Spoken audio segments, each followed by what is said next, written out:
Hello and welcome back for the week 4 checkup. Let's see how we're doing.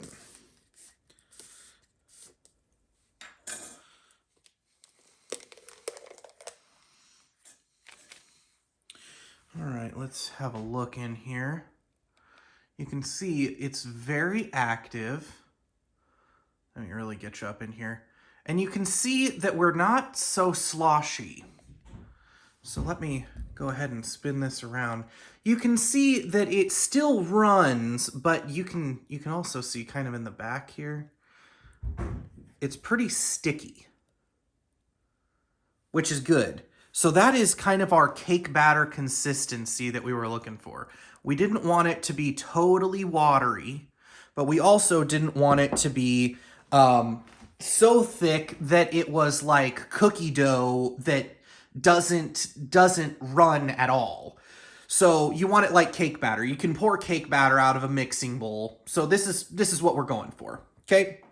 However, you can also see that this has held its bubbles. And you also will notice there is no hooch here. No more hooch. And that is because we are bringing that consistency up. So let me just go ahead and give everything a good stir, and that is going to knock some of the air that is trapped in there out of it. And now that it's thickened up, it actually holds the air instead of just letting the bubbles rise to the top. So as we stir it up, we can see that our fill level here, if I can get to the side that has the markings, we're at about 1.5 cups. We want to get up to the 2-cup line. I'm not sure if you can, no, you can't see that. But right here is the 2-cup line. You'll be able to see on your jar if it has the measuring marks. Here's the 2-cup line. We want the starter to be to that line, and we want it raising to about, we want it to be just sitting at the 2-cup line, and we want it to raise about to the bottom of these threads here before we quit feeding it. And by quit feeding it, what we're working towards this week is getting this thing built up enough that we will have enough starter to make our recipes next week. So we're going to try and get ourselves up to that 2-cup mark by continuing to feed it. And if your starter is already there or is and rising up to that mark right there, this week is the week that we're not going to do a discard when we get our starter starting to fill up to halfway.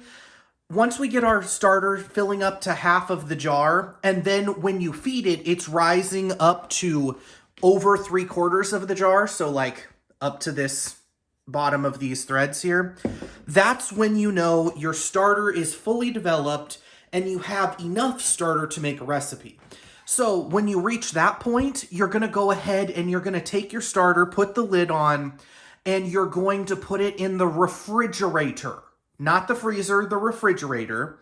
And you can just let it stay in the refrigerator until we're ready to cook. And then the day before you want to cook, you'll take it out, let it warm up to room temperature, and you'll do another feeding.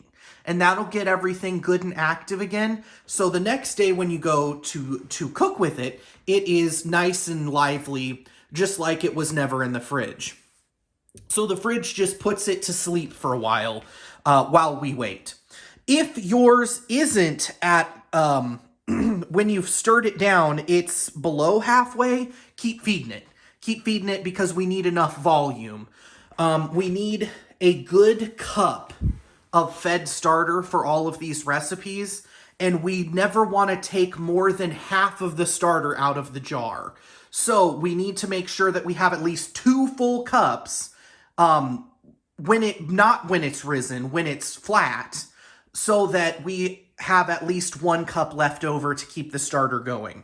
So make sure that you get to that 2-cup line and that your starter is lively and active enough to rise up to 3/4 of the jar or above. If that's happening, fridge it. If it's not happening, continue to feed it to get it into shape. Okay? So with that, we're just going to go and do a week 4 feeding for you guys, just as an example here. So, again, we're sticking with the 2 tablespoons of flour. 1, 2. All right. And then, because we're trying to keep our cake batter consistency, we're only going to add 1 tablespoon of water. So 2 of flour, 1 of water.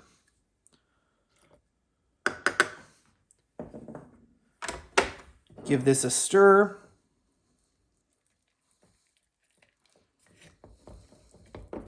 And you can see it's pretty thick when I stir it.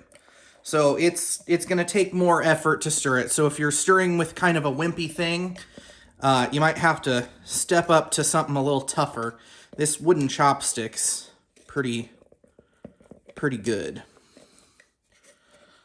Also, something to be aware of is your the sides of your jar. As they get dirty, that dirty sides of your jar is probably part of the jar that's most susceptible to just getting kind of nasty. And we're past the point that we should have to worry about mold growing. But if there is going to be mold growing in a mature starter, it's usually going to happen on these nasty jar sides. So something I would encourage you to do is, if you've got one of these like little rubber spatulas, this one's from the Dollar Tree, so it cost $1. You can just go in here and scrape down the sides and just get that excess off the sides back down into the bottom of the jar. And that'll kind of prevent that.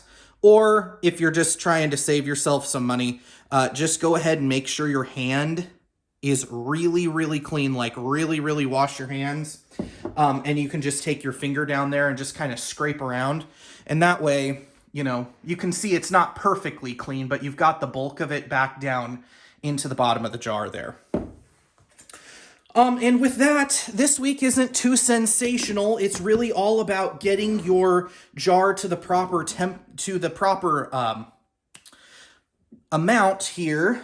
So here you can see the line, the 2-cup line. We're not quite there. We've got about 2, 3, maybe 4 days more feedings before we're going to get to that line. And my starter is between feedings. When it's actually growing, is growing beyond that line. But remember, we want it when it's fallen to be at the 2-cup line. It's going to rise up to 75% of the way up the jar or higher. And if you kind of don't keep track of it and you notice it has grown up and touched the lid, that's the sign of its own. Then just go ahead and put it in the fridge, and it will stay good for you. So what we're trying to do is we're trying to build this up until we can work it into the fridge. And that's really it for this week.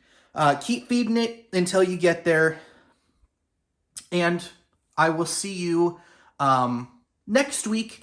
And we will have a little video on kind of how to maintain it now that it's fully mature, as it will be in week 5. So see you then.